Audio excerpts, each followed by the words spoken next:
Bom dia, boa tarde, boa noite. Não sei em que momento que você está vendo o nosso podcast, mas seja bem-vindo ao Mosaico Podcast. Meu nome é Stephanie Wilbert e hoje nós estamos aqui com o Pastor Bruno Faé. Muito bem-vindo, obrigado por Obrigado. aceitar nosso convite, estar aqui hoje com a gente, para a gente falar desse assunto que está assim bombando no momento atual, que é inteligência artificial, né? E aí eu queria que você se apresentasse um pouquinho, falasse qual que é a sua relação com esse tema, para a gente depois explicar e explorar a inteligência artificial em si, a IA. Tá bom, Stephanie. Primeiramente, obrigado, tá, pelo convite e pela oportunidade de participar aqui do Mosaico Podcast. Bom, eu sou pastor na Igreja Batista da Glória, né? Tenho 44 anos, sou casado, tenho 2 filhas e, além disso, eu tenho uma formação em ciência da computação. Foi a minha primeira formação, né? Ciência da computação, sou bacharel. E atualmente eu trabalho também, né? Fora a minha atuação pastoral, eu trabalho no órgão público na área de análise de dados e a gente acaba tendo uma relação com esse assunto, tanto de estudar, de trabalhar com um pouco disso no nosso dia a dia. A gente precisa pesquisar sobre como essas ferramentas, né, essa tecnologia pode auxiliar no nosso trabalho, como também curiosidade, né, como todo mundo, de querer saber tudo o que está acontecendo, as coisas têm mudado muito, né, muitas novidades, assim como também na igreja, né, de que maneira que essa tecnologia pode ser usada no estudo da Bíblia, ou no ministério pastoral, Sim. na pregação. Às vezes ela traz umas confusões que tem que ser E que desfeitas. cuidados, né? Que cuidados a gente precisa ter, né? Todo mundo está discutindo atualmente questões éticas e tudo, e no evangelho do reino não é diferente, né? A gente precisa também compreender para saber de que maneira que a gente poderia utilizar isso. Isso aí. Então, em linhas gerais, assim, seria essa minha relação com o tema, né?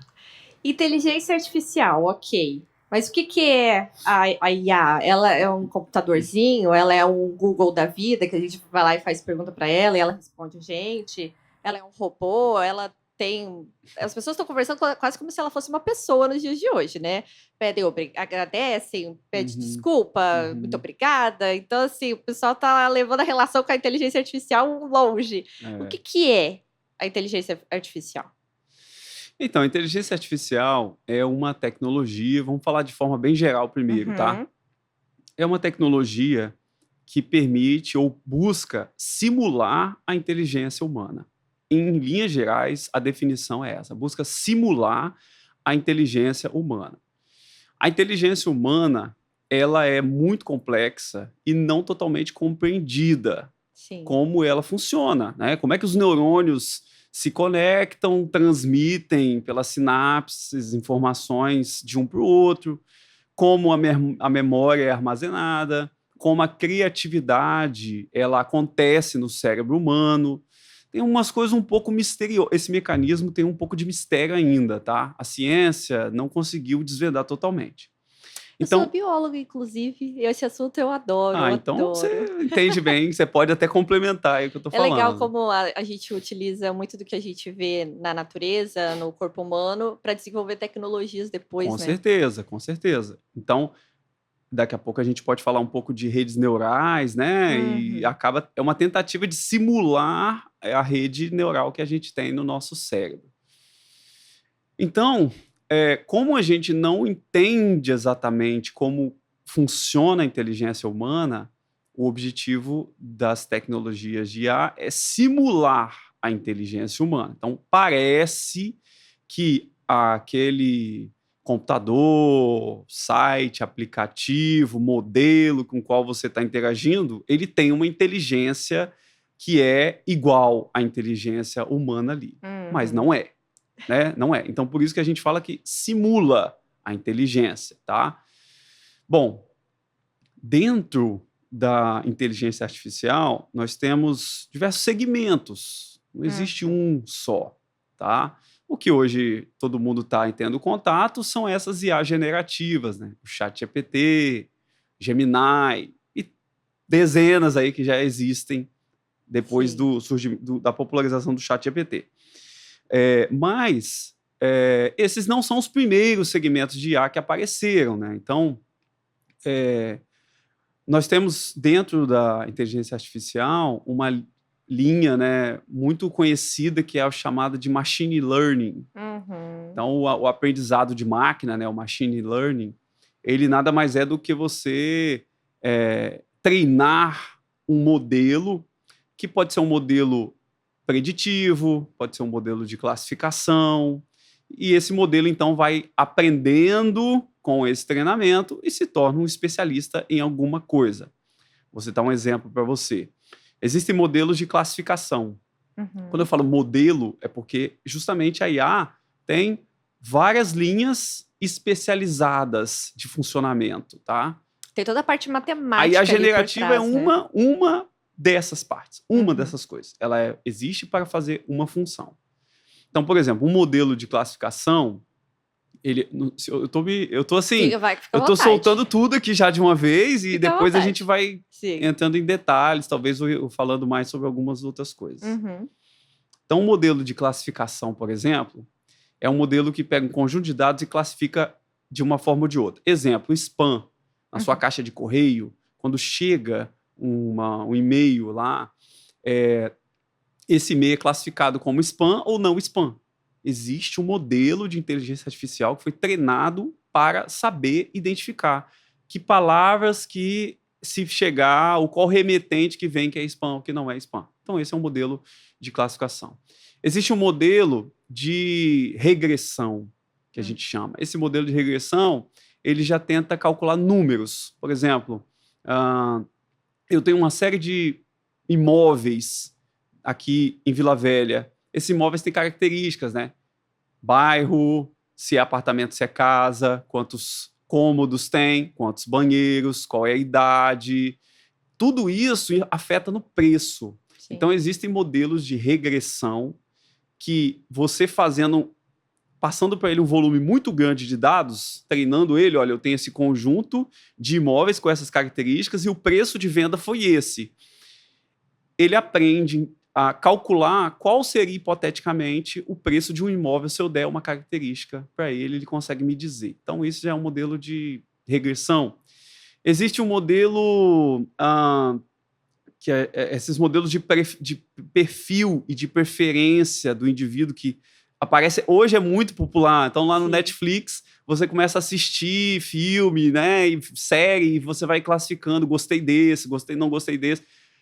Ali por trás tem um mecanismo de IA que vai entendendo o seu perfil e vai começando a recomendar coisas para você de acordo com o seu perfil. Ou no Instagram, uma rede social, né? O famoso algoritmo, né? Ele vai entendendo ali que você ficou mais tempo parado naquele post, naquele vídeo, você curtiu, você comentou, então ela gosta desse tipo de coisa. E ele vai começa a identificar os padrões, né? De Exatamente, com vai de dados que tem recomendando. ali. Isso aí, vídeo são curto, padrões. Vídeo rápido, cortes. Exatamente. Legenda com comandos, Exato, e assim ele vai identificando então, tudo. São diversos parâmetros, né? Então, são modelos especializados. Aí a generativa é mais um desses modelos. Só que ela alcançou um nível de capacidade de simular a linguagem humana tão grande, e a linguagem é algo que todos nós entendemos bem. É mais fácil você conseguir interagir com uma IA dessa do que você conseguir interagir com um modelo de regressão ou de classificação. Então, ela conseguiu simular a linguagem humana, compreender, entre aspas, tá? Sim. Porque ela não compreende, não tem consciência. Depois a gente pode tentar explicar um pouquinho mais como que ela chega nisso. E ela, então, você tem a sensação de que está conversando com uma pessoa, com uma inteligência ali. Mas você não está.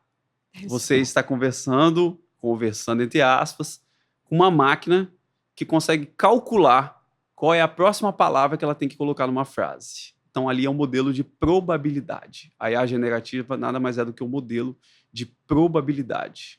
Muito bom. Então, em linhas gerais, assim, numa introdução, seria mais ou menos isso. É bom esse panorama geral, porque a gente vai estar falando com muita gente aqui no podcast, né? Então, os meninos mais jovens que nasceu já inserido nisso, que já sabe super mexer, quanto pessoas que ainda têm o pé atrás, que não entendem tão bem, ou têm alguns certos receios, de repente. Então, essa explicação de que, na verdade, já tem IA, ele já está num universo com IA há muito tempo, em outros contextos, que não o ChatGPT, por exemplo, que é o famoso, já tem anos, então isso ajuda ele a entender Uhum, aonde que ele está e aonde uhum, que as coisas uhum. estão caminhando. A tecnologia tem caminhado e a gente tem que continuar utilizando elas ao nosso favor, ao nosso benefício, né? E algumas pessoas elas têm certos medos com relação à inteligência artificial, as máquinas conseguirem adquirir consciência e saírem do controle, por isso que às vezes elas vão falar com o ChatGPT de um jeito educado, porque vai que um dia elas se rebelam. Existe alguma probabilidade de elas avançarem tanto nessa inteligência, nesse raciocínio de probabilidades que alguma coisa saia do controle, a gente perca controles de segurança, de repente, de alguma área? Existem riscos? Porque, beleza, é uma tecnologia, é uma ferramenta. Será que ela pode ser usada para o mal? Porque as ferramentas, elas, dependendo de que mão que elas vão estar, como é que é essa questão, assim, de o futuro da inteligência artificial pode a gente pode estar cavando o nosso próprio buraco, de alguma forma? Então, assim, é difícil fazer uma previsão, né, de futuro. Toda previsão de futuro, ela é muito sujeita a erros, e nesse caso a gente está falando realmente de uma previsão de futuro. Por quê?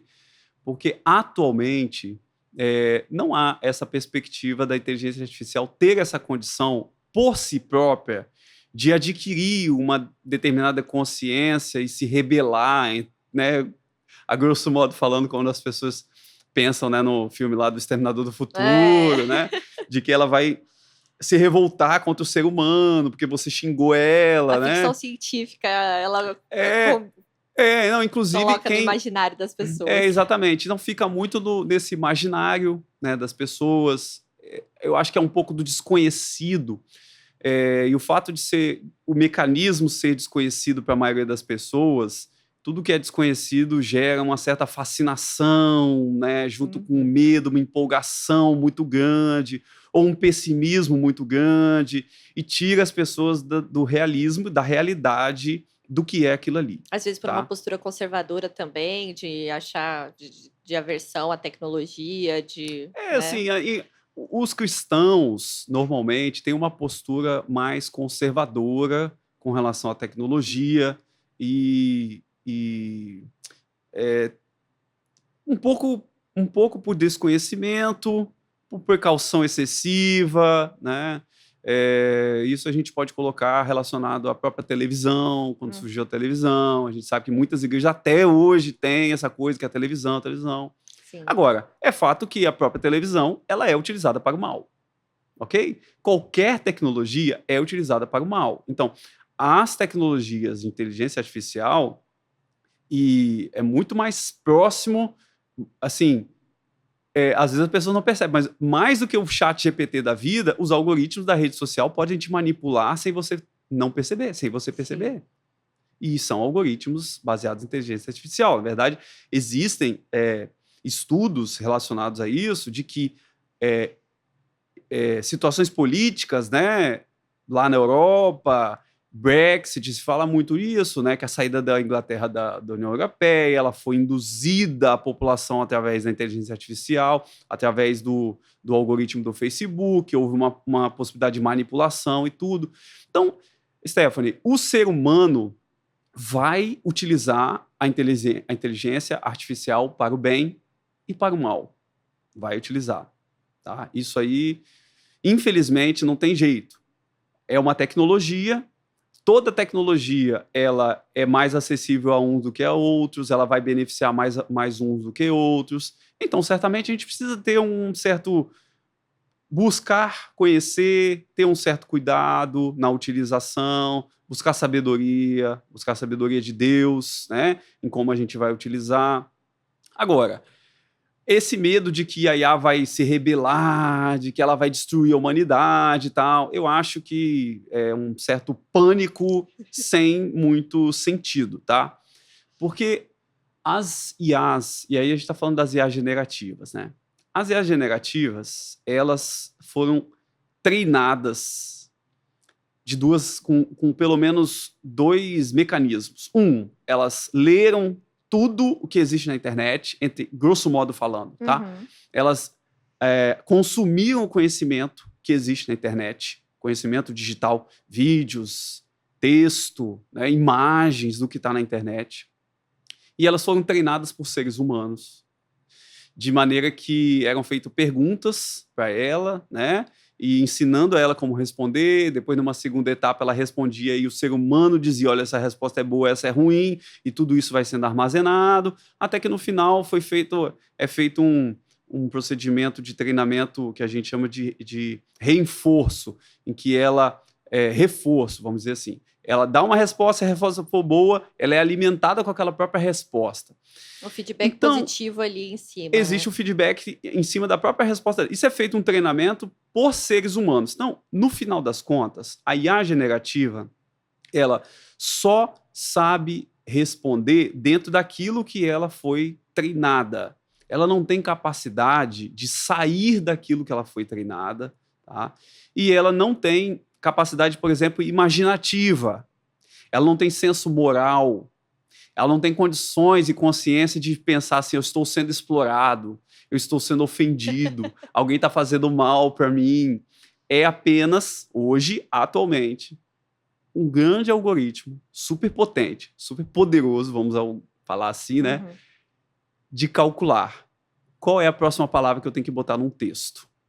Só que isso de uma maneira muito sofisticada. Então, quando você chega lá e você é ríspido com a IA, falando assim: para de enrolar e responde logo, quem criou esse mecanismo diz que isso é até bom. Por quê? Porque ela se torna mais objetiva na resposta e realmente para de viajar, para de encher linguiça, ok? Então essa coisa de ficar assim: bom dia, olá, faz com que o modelo que está ali, ele se torne mais prolixo e não vá direto ao ponto e à resposta que você precisa. Eu percebi até que ele fica mais tendencioso a concordar com aquilo que você está falando e não trazer outros contrapontos. Às vezes, Pode se ser. você traz uma ideia, ele tende a concordar e não falar: olha, tem esse outro ponto. Você está correto. Aí depois eu falo que eu mesmo estava errado. Ele: é verdade, você estava correto. Se você tenta ter uma conversa muito ampla sobre tudo, porque a gente aqui conversando, a gente tem uma inteligência natural dada por Deus. Juntamente com isso, a gente tem atributos morais dados por Deus, como senso de justiça, amor, criatividade, que a IA não tem. Então, nós podemos começar uma conversa aqui sobre qualquer assunto e viajar. Só que a IA, por mais poderoso que seja aquele modelo ali, que funciona em servidores super sofisticados, na nuvem, isso não está no seu computador, né? Está lá em data centers na Califórnia, na Europa, enfim, na China. E você tem ali GPUs, né, que são processadores que conseguem fazer um processamento paralelo muito sofisticado e muito poderoso, né? Por mais poderoso que isso seja, ela não tem a capacidade de divagar sobre qualquer assunto com você. Ela vai divagar mesmo e vai sair daquilo que você espera dela. Então, por isso que se fala hoje muito nessa coisa de aprender a fazer prompt, ser engenheiro de prompt, curso para fazer prompt, que um pouco dessas coisas é enrolação, tá? Vamos voltar uma casinha. O que é o prompt? Prompt, para quem não sabe. Prompt nada mais é do que o pedido que você faz para a IA, a pergunta que você faz para a IA, o comando que você dá para a IA. No caso da IA generativa, tá? A IA generativa. Então, quando você chega ali e faz uma pergunta, né? Quem descobriu o Brasil? Para ela. Ela vai, a partir da sua pergunta, ela vai gerar um texto. Ela vai transformar aquela pergunta que você fez em outro texto que ela está gerando, que ela não copiou de lugar nenhum. né? O GPT, vou tentar lembrar o que significa, né? Significa Generative Pre-trained Transformer. Então, ele é um transformador pré-treinado generativo. Então, é isso que ele faz. Se você fala para ele assim, quem descobriu o Brasil? Ele vai responder da forma como ele acha que tem que responder. De acordo Pedro Álvares com Cabral, tudo que ele ou viu então ele na vai internet. florear, vai depender da forma como ele foi treinado. Agora, se você falar para ele assim, olha, considere que você é um professor de história, um acadêmico crítico, que fez uma pesquisa profunda sobre o assunto e não se baseia apenas em livros do ensino médio, mas você busca também fontes alternativas, inclusive portuguesas, não só brasileiras. Escorra para mim quem descobriu o Brasil. A resposta será completamente diferente. Sim. Se você falar para ele assim, faça uma apresentação em formato de tópicos, ele vai dar um outro tipo de resposta.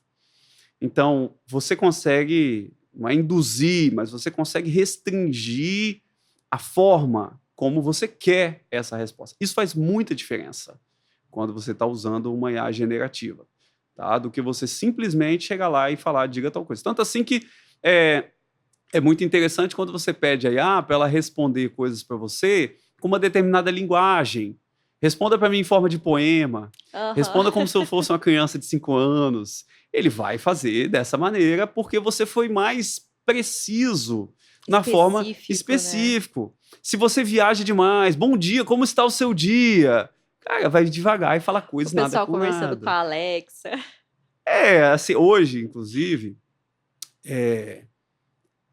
a IA generativa adquiriu uma simulação tão interessante da inteligência humana e da linguagem humana que tem pessoas que realmente fazem terapia com a IA, ao invés de procurar um terapeuta, né, um psicólogo, fazem terapia. Olha, eu estou passando por tal problema no casamento, com bebida, no meu trabalho. O que você poderia dizer para mim? E aí ela vai começar a falar, porque ela, de certa forma, estudou aquilo que está na internet, livros, ela leu e tal, e ela tem algum conhecimento, né? E a pessoa, então, começa a conversar como se fosse realmente um terapeuta ali. Talvez nesse tempo em que muitas pessoas talvez vivem isoladas, não têm amigos, Sim. não tem vergonha de procurar alguém, um ser humano real, né? Um ser humano para poder pedir ajuda. Elas procuram conversar com uma inteligência artificial. E assim como talvez as nossas avós conversavam com a televisão, quando via um jornal, via com a novela, né? E assistindo ali, brigava com o vilão, sim, e torcia para a mocinha, e entrava de cabeça naquilo ali.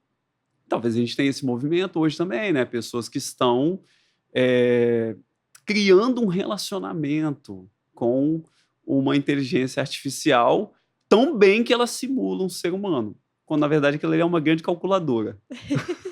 É interessante esse contraponto com a televisão, porque às vezes as pessoas mais velhas, elas olham os jovens e elas ficam, nossa, você está se relacionando como se fosse uma pessoa, que loucura!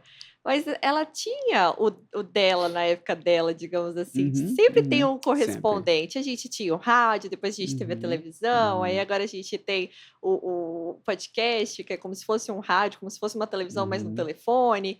Então, a gente vai tendo novas tecnologias que cumprem as mesmas funções que a gente sempre tem, as mesmas necessidades humanas, né? De relacionamento, de contato, de conversa, de essa coisa toda humana. Agora, com relação à terapia, por exemplo, há algum risco da gente dar esses dados sensíveis para uma IA, por exemplo, nesse nível de intimidade, ou mesmo empresários que dão dados das suas empresas? Tem alguma questão de vazamento de dados ou de que, de alguma forma, esses dados podem ser usados, por exemplo, no algoritmo? A gente já sabe que ela é usada, que ela está sempre ouvindo aqui a gente pensou em comprar uma televisão, já aparece um anúncio, né? É ótimo, inclusive, quando a gente está criando uma promoção que a gente já faz até de propósito para a gente poder usar isso aí e conseguir um anúncio com uma promoção boa. Mas tem algum risco? Será que seria recomendado a gente conversar com ela dessa forma, por exemplo, como se fosse um terapeuta?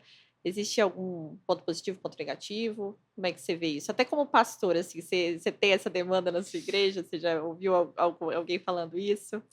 Não, são Muitas muitas coisas. perguntas. São muitas coisas na mesma Vai por pergunta aí. partes. Vamos tentar ir por partes, tá? Obviamente que essas empresas são empresas, né? Elas não são bobas e esses dados que são colocados ali eles são dados muito valiosos, tá? Eu não duvido, e isso elas não vão falar abertamente. Isso não está escancarado assim, mas assim, é muito provável que elas utilizem as informações que estão sendo colocadas ali para, no mínimo, melhorar o treinamento Uhum. dos seus modelos de IA. Tá? Agora, elas podem utilizar essas informações para outros fins? É possível. Tá? Então, tanto assim que muitas empresas, aí vamos pensar no caso das empresas, tá? Elas evitam utilizar IAs vamos dizer assim, gratuitas, ou num formato gratuito, que o ChatGPT você tem a possibilidade de utilizar gratuitamente, Gemini, mas você pode também assinar e ter um contrato de sigilo ali, né?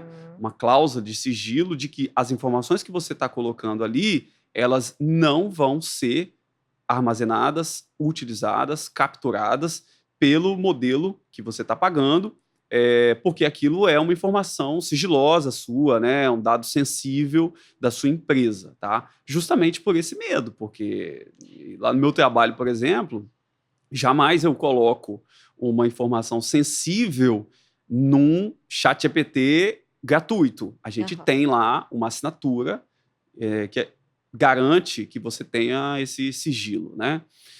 Com relação a gente, ser humano, pessoa física aqui que utiliza o ChatGPT, primeiro, com relação à utilização desses dados, é possível.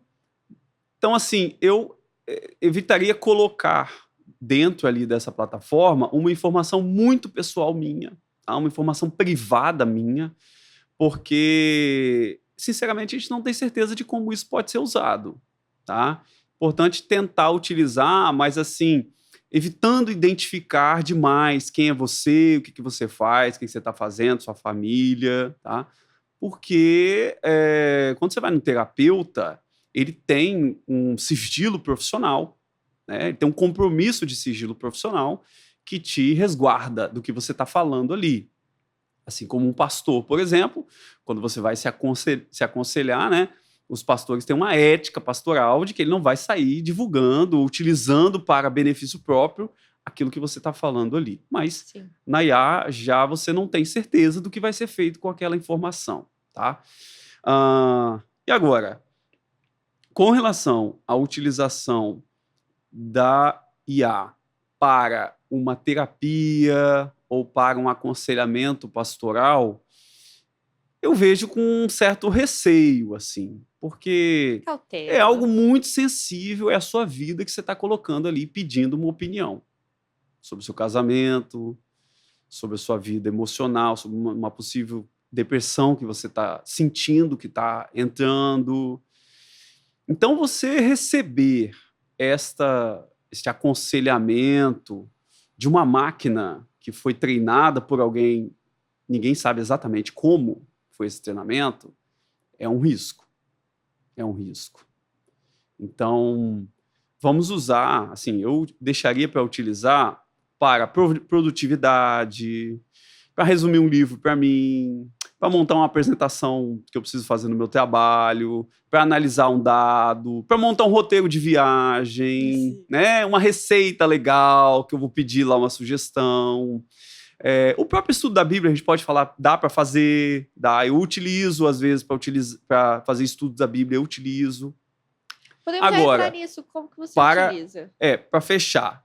Agora, para você fazer um aconselhamento que você precisaria de ouvir um pastor que conhece a sua realidade, conhece a sua comunidade, conhece a sociedade onde você está vivendo, e tem o Espírito Santo, que Deus vai usar a vida de alguém. Não seja só o pastor, né? Às vezes você tem um conselheiro na igreja, você tem uma pessoa mais sábia na igreja que te discipula. É Sim. totalmente diferente. Sim. Totalmente diferente, né? Assim como um terapeuta, um psicólogo, estudou para aquilo ali, entende a profundidade da mente humana, né? Do íntimo do ser humano. Então, eu acho arriscado a pessoa se basear naquilo ali, tá? Procurem um profissional, gente. Procure um profissional, procure um pastor capacitado, pessoa piedosa, amorosa, que pode cuidar da integralidade do indivíduo, né? E não só daquelas Sim. palavras que foram colocadas ali. Sim. Né? E como que a gente pode utilizar para fazer isso tudo? Porque, por exemplo, às vezes eu tô no YouTube e aí a gente tem acesso a muitos pastores e nós somos batistas. Temos certas visões sobre determinadas doutrinas e aí eu posso ver um pastor da Assembleia de Deus, da Presbiteriana. Ali eu já preciso ter um discernimento para conseguir filtrar o que é o quê. Como que eu posso fazer para utilizar, então, a inteligência artificial nos meus estudos e não ter acabar trazendo mais confusão do que esclarecimento nesse contexto? Tá bom. Vamos lá. Essa é uma parte realmente muito interessante. Como você disse, as pessoas já lançam mão de recursos da tecnologia para aprender da Bíblia ou aprender sobre Deus muito antes do ChatGPT, né? Já ouviu uma pregação na TV, já ouviu uma pregação no YouTube, um estudo bíblico no YouTube, já pegava um livro para ler. Um livro de um autor que às vezes a pessoa nem sabe se é batista, se é presbiteriano, e às vezes lia até alguma coisa ali, achava estranho, não sabia de onde veio aquilo ali, porque não tem esse conhecimento. Então, tudo que você vai fazer, você tem que analisar e reter o bem. E você tem que ter um cuidado de verificar se aquela informação que você recebeu procede, não procede, está adequado ou não. Tudo que você faz. E com o ChatGPT, as ferramentas, não é diferente. Eu gosto de dizer o seguinte, que a IA, ela é quão mais segura, o quanto melhor você consegue avaliar a resposta que ela te deu. Então, isso é muito importante. Ela é mais segura, o quanto mais você consegue verificar aquela resposta que foi dada para você.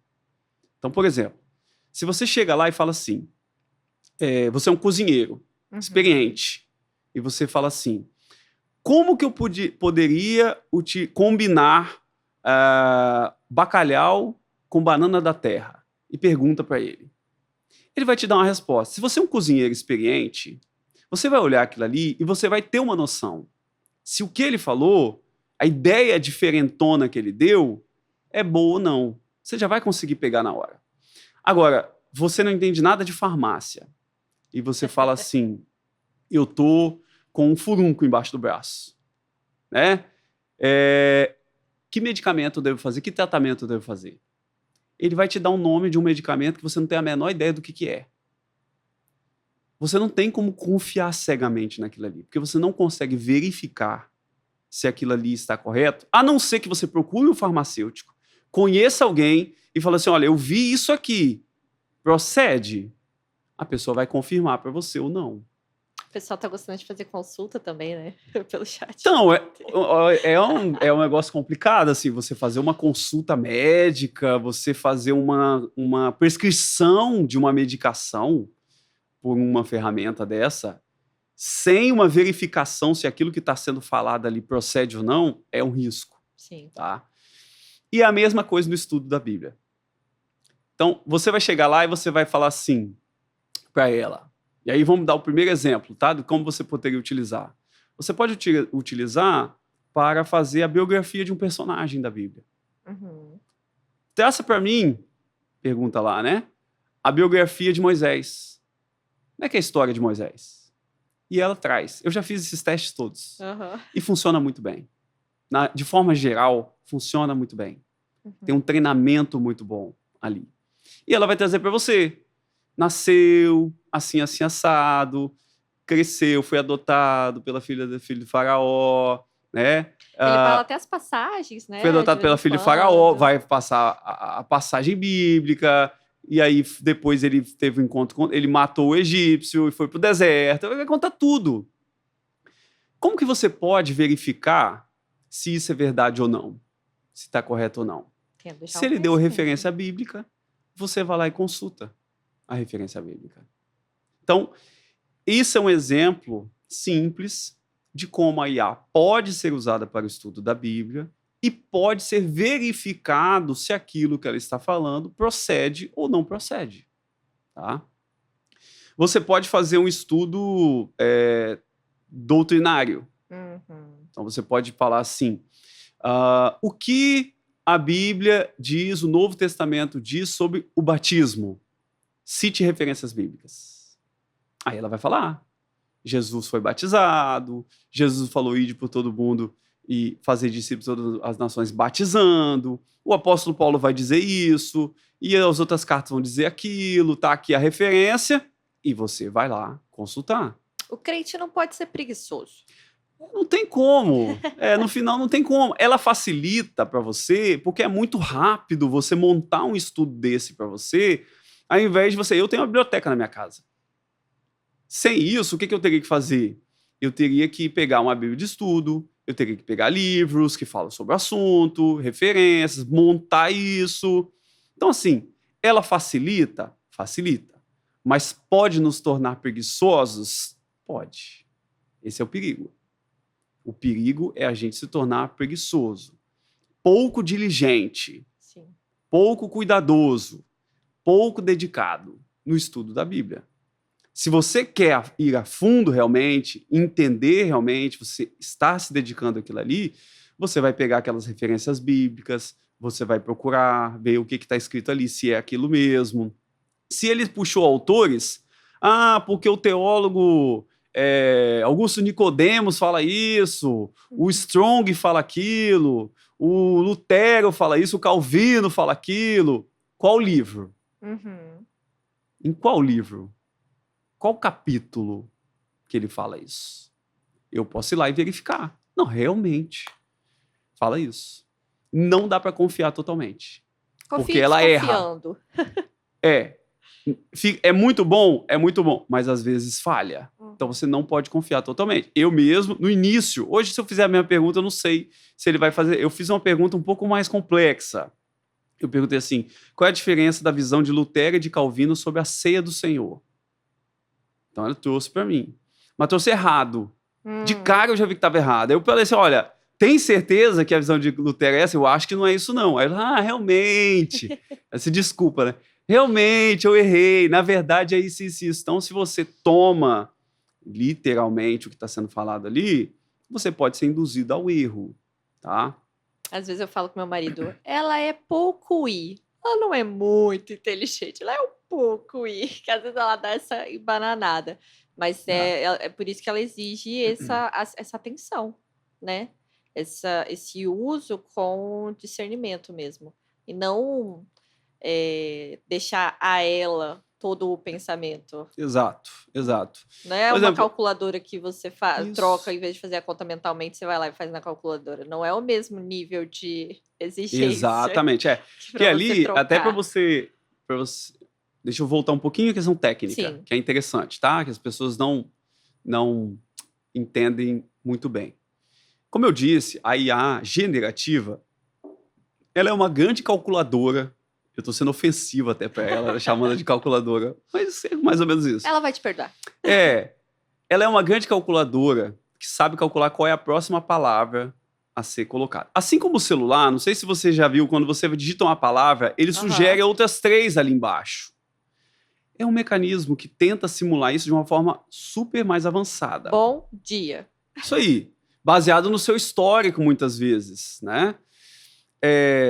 Então ela sabe, por exemplo, se você colocar assim, o gato perseguiu o...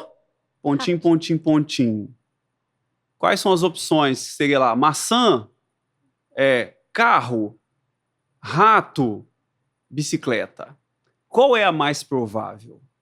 O rato. Então ela calcula isso e ela coloca então ali, rato. Depois do rato, ela vai calcular a próxima. E vai embora. Só que, às vezes, ela se depara com a seguinte situação. O gato perseguiu o rato, esquilo, camundongo, hamster. E aí? Agora já tá mais próximo um do outro, Aí né? As eles estão categorias. muito próximos. O que ela faz, então? Quando está muito próximo um do outro, ela faz um aleatório ali e joga um deles. Aham. Qualquer um. É por isso que você pode fazer a mesma pergunta 2 vezes e a resposta vir diferente. Porque Eu detesto quando eu perdi a primeira e a primeira era melhor. Eu fico, não, ela agora respondeu diferente, você tinha gostado mais da pois outra. mas já era, porque tem um elemento de aleatoriedade ali também. É igual você falou, não é uma calculadora que 1 mais 1 vai ser sempre 2. Então, nessa da aleatoriedade, imprecisões podem ser cometidas e talvez até erros podem ser cometidos. E por isso, a gente precisa ter esse cuidado, tá? Então, um pastor, por exemplo, que confia plenamente numa IA para montar um sermão. Primeiro que é um problema ético, ok? Porque a igreja que tem aquele pastor, ela espera que aquele pastor ele se dedique na oração para preparar aquele sermão, ele medite na palavra para preparar aquele sermão, ele leva em consideração as necessidades da sua comunidade para preparar aquele sermão, ele vai imprimir o seu estilo pessoal, que o pastor tem o seu estilo pessoal de pregação. Sim. Agora, se ele joga lá assim, prepara aí um sermão para mim sobre a parábola do samaritano, ele vai preparar? Sim. Vai preparar. E é um sermão que dá para pregar, mas é um problema ético. Sim. Tá? Primeira coisa. A segunda coisa é se ela falar alguma coisa errada ali. E ele não teve o discernimento de verificar se aquilo ali está correto ou não. Ele pode ser induzido ao erro. Tá? Então é por isso. Induzir as ovelhas todas dela. Induzir todo mundo, induzir as pessoas ao erro. Exatamente. Tá? Então, minha geração é isso. Então, assim, mas é muito bom. Para você estudar a Bíblia, é muito bom. Até para você fazer, às vezes, uma exegese, que a gente chama. Você não faz uma exegese profunda. A exegese é você analisar palavra por palavra de um versículo, o que significa cada palavra, quais são os possíveis significados de cada palavra, e a partir daquele contexto, qual seria a melhor tradução do original para o seu idioma, tá? E o significado original para você puxar para você. Você consegue perguntar para ela, olha, aqui nesse texto de João, quando Jesus usa a palavra amor, porque Deus amou o mundo, essa palavra amor, qual é o significado dela? Os significados possíveis no original. Ela traz. Ela traz para você. Ó, aqui é ágape, aqui é filéu, pode significar isso, isso e aquilo. Então é muito interessante, dá para você fazer. Você pode trazer discussões teológicas, como eu falei, né? O que a igreja presbiteriana, batista e metodista pensam sobre o batismo? Como elas veem? Baseado em quais autores? Quais são os seus documentos normativos lá? A Confissão de Westminster, a Declaração Doutrinária da Convenção Batista Brasileira, né? O John Wesley, o que ele falava sobre isso? Ela traz para você. Logicamente que você depois vai confirmar, conferir, investigar um pouco melhor para ver se é aquilo mesmo. Mas adianta muito, né? Ou complementa alguma coisa que você está fazendo. Eu, por exemplo, já fiz isso, né? Eu elaborei um estudo na Escola Bíblica Dominical uma vez. Quando eu terminei aquele estudo, eu falei assim, prepara um estudo sobre isso para mim. E ela trouxe uma coisa que eu tinha esquecido de colocar. Que a nossa cabeça também é. E eu complementei, exatamente, é uma ferramenta. É uma ferramenta. E eu complementei o meu estudo com aquela parte que eu tinha esquecido de colocar. Se a gente junta a nossa inteligência com a dela, exato, dá um combo legal. Exato. O pessoal até fala assim, a IA vai substituir você, né? Você, no seu trabalho, vai ser substituído pelo IA. Aí o pessoal até brinca, né? A IA pode até substituir o meu trabalho, só não substitui o meu salário, né? O pessoal até brinca. Mas não é que a IA vai substituir você tão facilmente. Talvez você seja menos produtivo do que um colega de trabalho ou um concorrente por não saber utilizar uma ferramenta dessa. que é uma ferramenta que pode potencializar a produtividade, até no estudo da Bíblia, Sim. né? Até no estudo da Bíblia. Tá? Você falou de idiomas e foi uma coisa até que meu marido perguntou hoje. A gente consegue utilizar a IA para fazer tradução da Bíblia para povos não alcançados, porque a gente sabe que, pensando em missões, tem projetos que trabalham com essa demanda, né? Porque às vezes são idiomas muito específicos que realmente é só uma população muito pequena, muito escondida do resto do mundo. E aí o missionário chegou até eles e eles não têm a Bíblia traduzida, eles não têm acesso. Então, assim, é tudo muito novo para eles. E ter uma Bíblia acaba empoderando muito aquela população, Sim. né? E então a gente poderia utilizar a IA, ela pode ser um recurso que vai agilizar, de repente, a tradução, porque depois sempre passa por um ser humano ali para verificar, né? Mas ela agilizaria isso, por exemplo? Creio que sim, tá? Creio muito fortemente que sim. Não seria tão simples quanto você pegar um texto hoje e traduzir do inglês para o italiano ou do mandarim para o japonês, porque esses idiomas eles já estão todos mapeados nos modelos de IA. Sim. Eles já estão prontos ali. Então é só você jogar. A tradução, inclusive, esses Google Translator, aplicativos de tradução, melhoraram muito. Nossa, demais. Muito. Justamente com esses modelos de Transformers, que a gente chama, né? De onde vem o ChatGPT. É um modelo de Transformer. A dificuldade de alguns povos não alcançados é que, quando ele é muito remoto, desconhecido, às vezes o próprio idioma não está ainda sistematizado. Aí é o problema. Então já houve casos aqui no Brasil de missionários nossos que se depararam com tribos indígenas que o idioma era apenas oral. Você não tinha o idioma escrito, você não tinha uma gramática, você não tinha as letras. Esses missionários tiveram que criar uma gramática a partir do som. Sim. Eles tiveram que aprender a transcrever da palavra falada para a palavra escrita, para depois traduzir o texto do português ou do grego hebraico para esse idioma. Entretanto, eu creio que esse processo de formação da gramática, eu não sou especialista, tá, em linguagem, em letras, né, que é o pessoal idiomas que entende muito mais disso. Linguística, exato. Mas, pelo que me parece, o próprio transformação, mapeamento dessa linguagem oral para uma linguagem escrita, eu tenho assim, muita expectativa de que a IA pode acelerar esse processo. Você passando as palavras, a voz gravada, eu creio muito fortemente de que ela consegue acelerar esse processo. E isso pode permitir que povos não alcançados consigam ter a Bíblia traduzida para o seu idioma de uma maneira mais rápida, né? Do que se a gente não usasse essas ferramentas. Tem potencial, né? Tem muito potencial grande. Muito. Porque, isso. veja, é um modelo de linguagem. Isso que é interessante, né? É um modelo dele, apesar de hoje já fazer cálculos quase complexos. Já faz cálculos estatísticos, né? Eu sou marido da estatística, você falou, né? Ela já faz alguns cálculos, algumas análises estatísticas. Mas na origem é um modelo de linguagem. Então, tudo que se relaciona à linguagem, ela tem um potencial muito grande. Tá? E tem alguns mitos e verdades, de repente, que você gostaria de desmistificar sobre a inteligência artificial para a galera? Uma coisa que, de repente, já surgiu na sua igreja, com o pessoal? Alguma coisa assim de potencial de uso dela em alguma situação? Tem alguma coisa que você consegue pensar relacionada à inteligência artificial que a gente ainda não tenha comentado?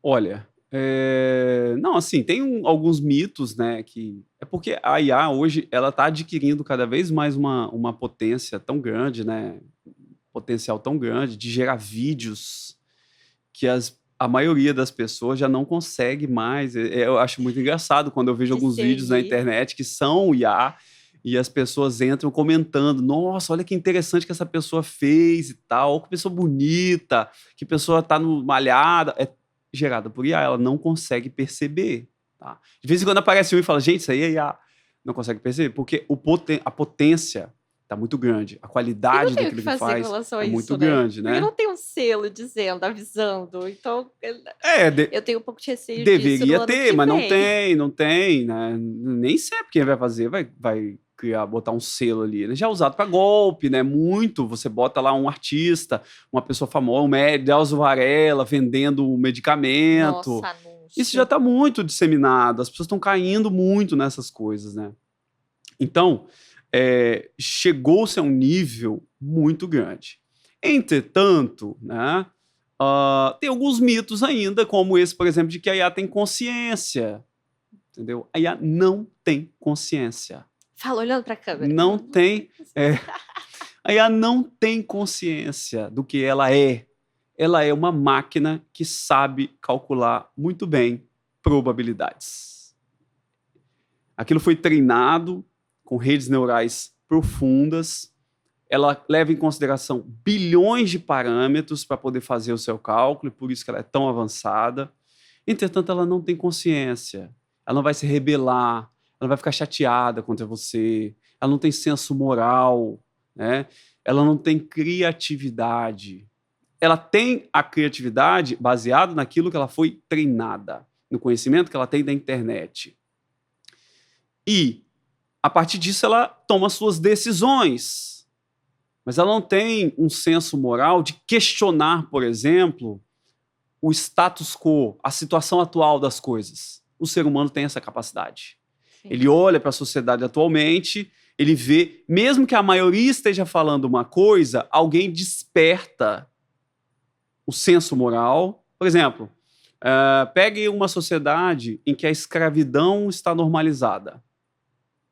Uma IA generativa treinada nessa sociedade, 99% das vezes ela iria dizer: a escravidão está correta, é legal, ela é importante economicamente, é direito do proprietário de escravos, tal. Ela encaria ainda um monte de situações apoiando, né? Que ela aprendeu na sociedade. Só que a sociedade humana, ela tem um senso moral, religioso, ela desperta para algumas coisas diferente do que uma máquina. Sim. Que uma máquina não consegue fazer. Então, por isso que há uma diferença tão grande ainda entre o ser humano e entre uma IA generativa, né? Então, esses mitos, né, de que a IA vai fazer tudo, vai substituir todo o trabalho de todo mundo, eu tenho um certo receio com essa futurologia, entendeu? Tentar prever o futuro de uma forma tão assim. Então, esses são alguns mitos assim de que as pessoas têm, que eu teria um certo cautela.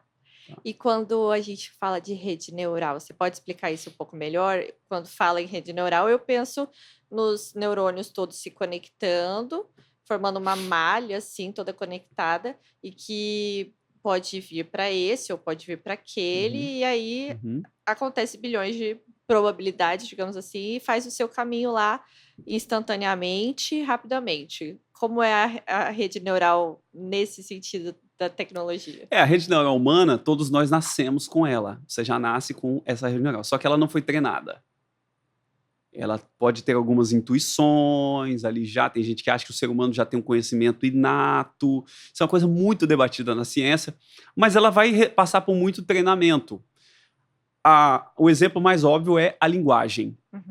A criança japonesa, americana, brasileira, ela nasce com a mesma rede neural, só que ela é treinada num idioma diferente, e ali, conforme ela vai sendo treinada, a sinapse no cérebro dessa malha que você falou, ela vai induzindo mais a direção para um caminho do que para outro, porque aquele idioma requer isso, a cultura onde ela foi criada, a família onde ela foi criada, as experiências de vida que ela teve, vão formando ali até muito forte até a fase da adolescência, juventude, né? Você vai treinando durante muitos anos, décadas, a sua rede neural, onde algumas sinapses, algumas conexões vão sendo mais fortalecidas do que outras. Sim. E forma o indivíduo e o seu pensamento, a sua inteligência. A rede neural artificial, ela é formada por funções computacionais. O que é uma função? Aqui eu vou entrar um pouquinho mais técnico, tá? O pessoal que é de TI... o pessoal que é de TI vai conseguir entender um pouco melhor, mas é interessante para todo mundo tentar entender. O que é uma função? Uma função nada mais é do que uma caixinha que você passa para ela alguns parâmetros e ela, do lado de cá, devolve um resultado. Por exemplo, imagina que você tem uma caixinha, uma função para calcular a média entre vários valores. Uhum. Você passa para ela vários valores, várias alturas de pessoas, e ela dá o resultado aqui, uma média. Uhum. Ela soma, divide pela quantidade e tira aqui a média. Isso é uma função. Uhum. Na TI, a gente chama de caixinha. É uma caixinha que recebe informação e dá um resultado. O que é uma rede neural? São bilhões, milhões de funções conectadas umas às outras. Onde a saída do resultado de uma, ela vem como entrada para a próxima. Uhum. E isso tem tantas conexões que você tem bilhões de conexões, de relações entre essas funções. Uhum. Isso a gente chama de rede neural profunda. Uhum. Tá? É o chamado Deep Learning. Uhum. Deep Learning nada mais é do que isso, é um aprendizado profundo. Então, você tem essas conexões, esse modelo ele é montado, seco, puro, e a partir daí você começa a mandar do lado de cá inputs, dados, e do lado de cá você espera resultados. E você vai treinando ela. Por exemplo, existe um modelo muito interessante de IA que é para prever câncer a partir de imagens de ultrassom, ressonância, raio-x, enfim. E você vai jogando do lado de cá imagens e vai dizendo no final para esse modelo se essa imagem ela tem um câncer ou não. Uhum. E você joga vários, milhares, com câncer e sem câncer. E para cada um você diz, esse que você recebeu tem câncer, esse que você recebeu não tem câncer. Dentro da rede neural, ela vai ajustando os pesos dessa relação entre as funções para se adequar a essa informação que você está dando e o resultado que espera. Uhum. Depois que você terminou o treinamento, a próxima que você jogar, ela vai saber dizer ali se tem câncer ou se não tem câncer. Isso funciona muito bem. Identificar todos os padrões ali, né? É, porque ela consegue identificar manchas, padrões de manchas ali dentro. Então, hoje isso já funciona muito bem para alguns tipos de câncer. Ela consegue prever com muita precisão se ali tem um câncer ou não tem um câncer. Então, a IA é treinada de uma maneira diferente de uma programação normal, como alguém vai programar um joguinho. Você vai programar lá, quem aprende programação lá na faculdade, né? Na faculdade, não, os meninos com 12 anos, 11 anos já estão aprendendo na internet a programar, né? Abre lá um ambiente de programação em Python, né? Em C++, ou essas linguagens estão aprendendo a programar jogo, né? Até no Minecraft, os meninos aprendem a programar usando Minecraft. Você dá comando, você fala assim, olha, se o usuário apertar o botão de X, o Mario pula. Se o Mario cair no buraco, ele morre, perde uma vida. Se ele pegar uma moeda, você aumenta o contador de moedas. Se chegar em 100 moedas, ele ganha uma vida. Você deu já as instruções para aquela programação, para aquele programa. Uhum. Isso é a programação tradicional.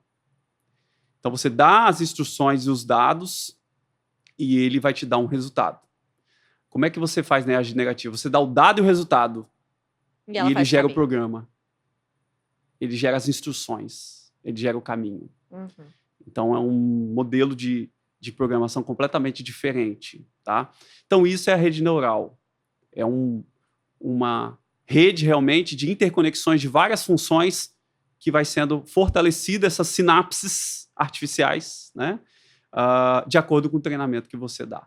Basicamente, em linhas muito gerais, é isso. Se fosse tão simples, qualquer um fazia, né? Mas, em linhas gerais, é isso. Realmente é muito poderoso.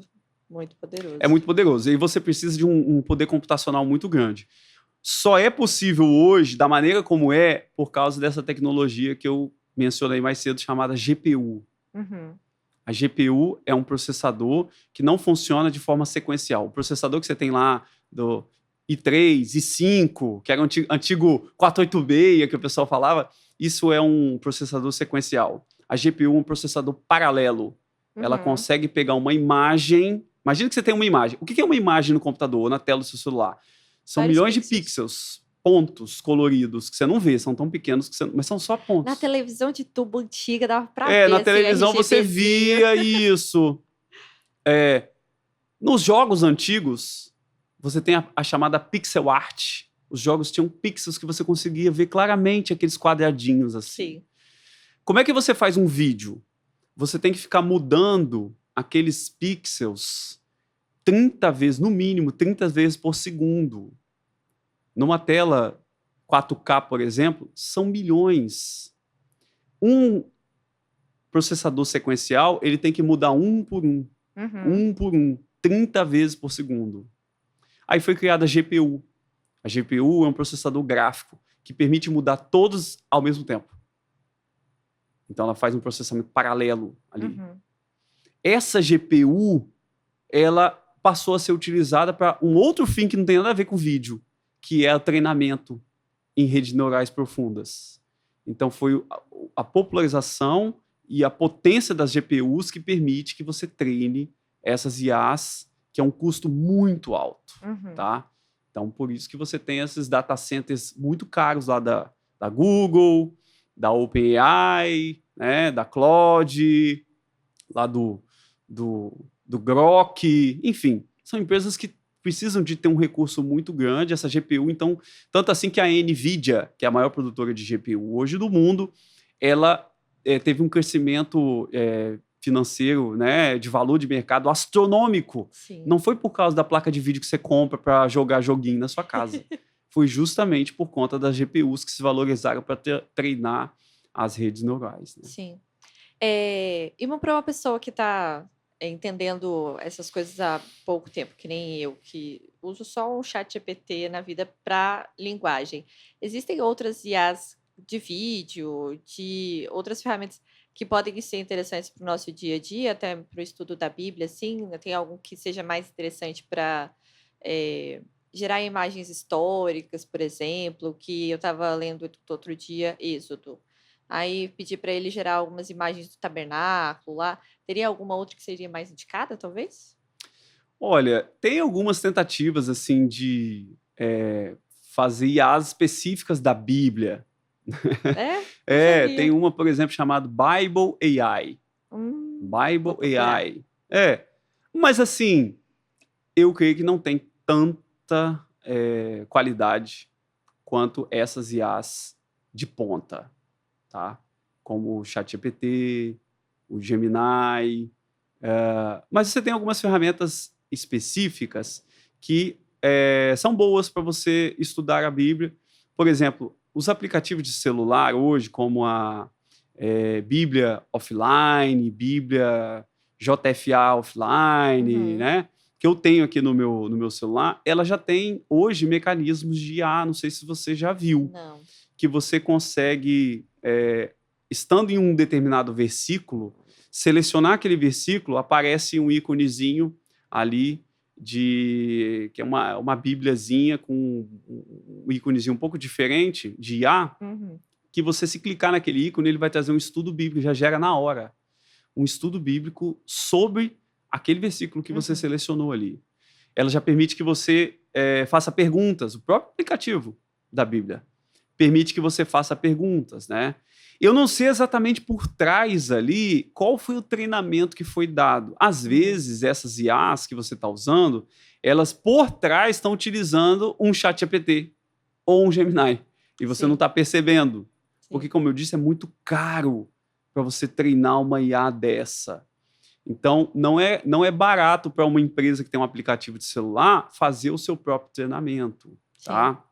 Então, essas próprias IAs generativas que a gente usa hoje, elas podem ser utilizadas com esse cuidado que eu falei, Uhum. tá?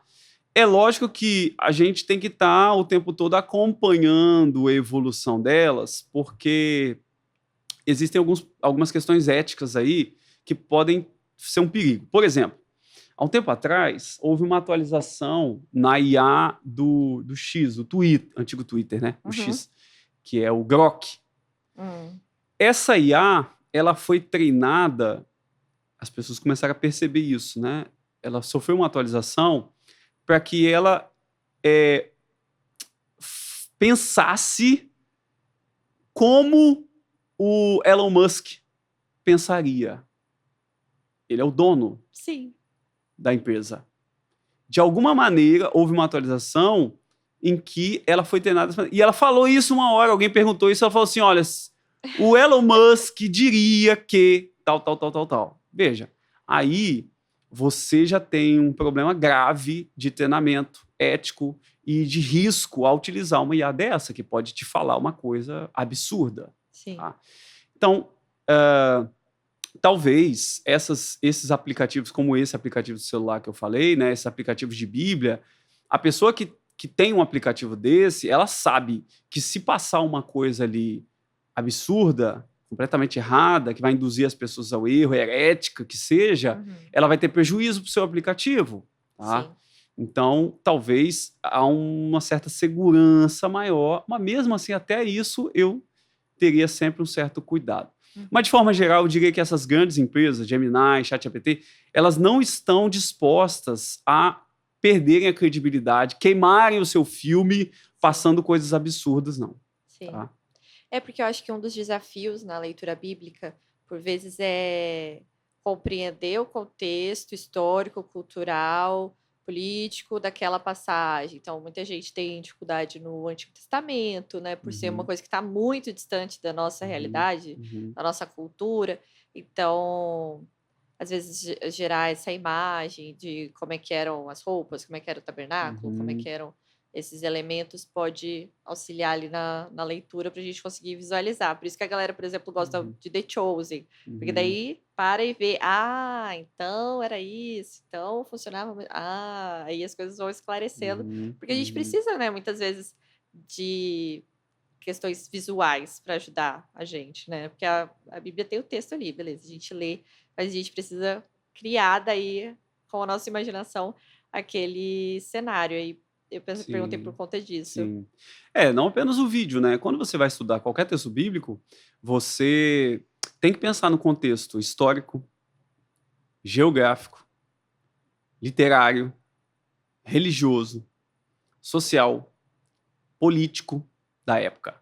Sim. E a IA pode ajudar nisso, certamente. Se você pegar um texto e perguntar para ela, né? Nessa passagem, nesse momento, qual era o contexto ali?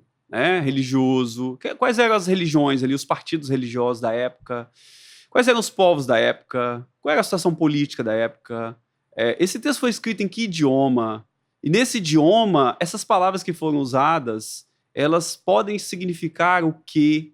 Né? Que relação elas têm com a pessoa que escreveu, o autor que escreveu, qual era o perfil dele, quem era essa pessoa, né? Me traça um perfil dessa pessoa, tudo isso te auxilia. Tá? Tudo isso te auxilia. Uma coisa que você pode fazer, interessante, é tentar usar duas IAs e validar uma com a outra. Entendeu? Pergunta a mesma coisa para uma, pergunta a mesma coisa para outra. Vai ter coisas que vão bater, vai ter coisas que vão ser divergentes. O que for divergente já pode te acender um alerta. Opa, isso aqui eu preciso, então, investigar um pouquinho melhor. Vou perguntar ao meu pastor, vou perguntar ao meu professor da escola bíblica dominical, vou perguntar ao meu amigo que eu sei que é muito estudioso da Bíblia. E assim você vai montando esse conhecimento, né?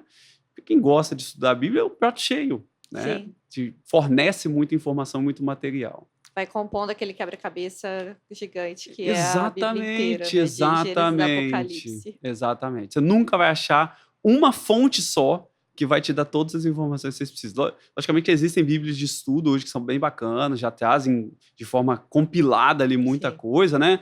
Mas não conseguem trazer tudo, não. Eu gostei muito do nosso papo. Vou sair hoje, nessa noite, me sentindo mais inteligente.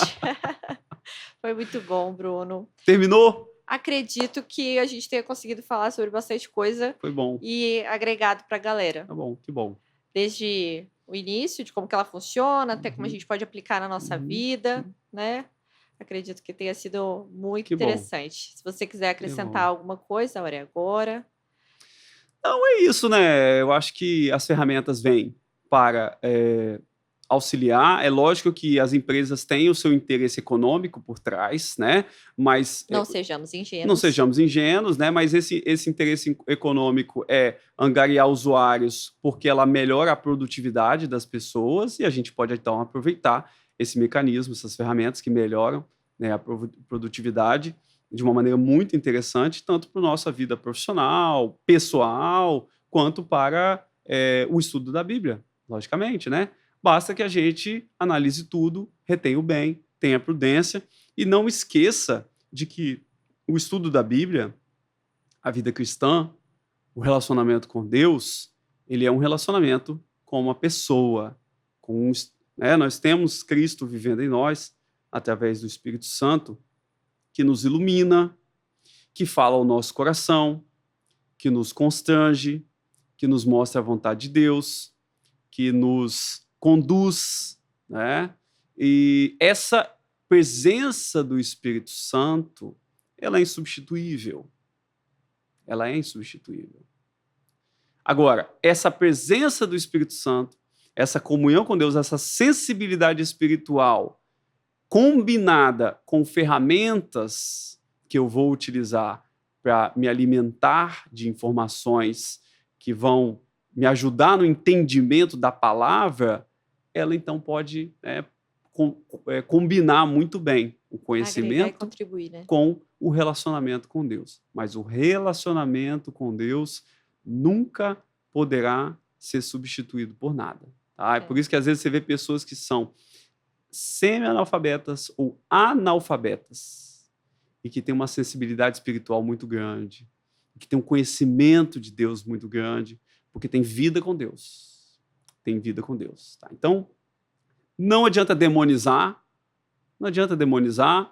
porque vidas podem ser edificadas através dessas ferramentas, mas também não adianta se iludir achando que aquilo ali é a solução para tudo, né? E que agora todos os nossos problemas vão ser resolvidos por aquilo ali. Não foram. O ser humano, ele é quebrado, né?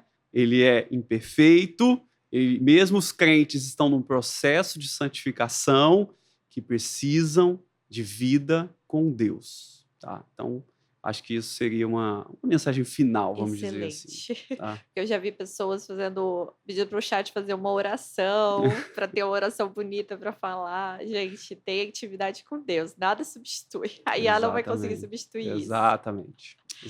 É tá isso. bom. Eu que agradeço, tá? De terminar. Obrigado prazer. pelo convite de estar aqui com vocês. Obrigada, pessoal, por estar nos acompanhando também. Siga as nossas redes sociais, esteja nos acompanhando, porque toda semana teremos um novo episódio do Mosaico Podcast. Até a próxima!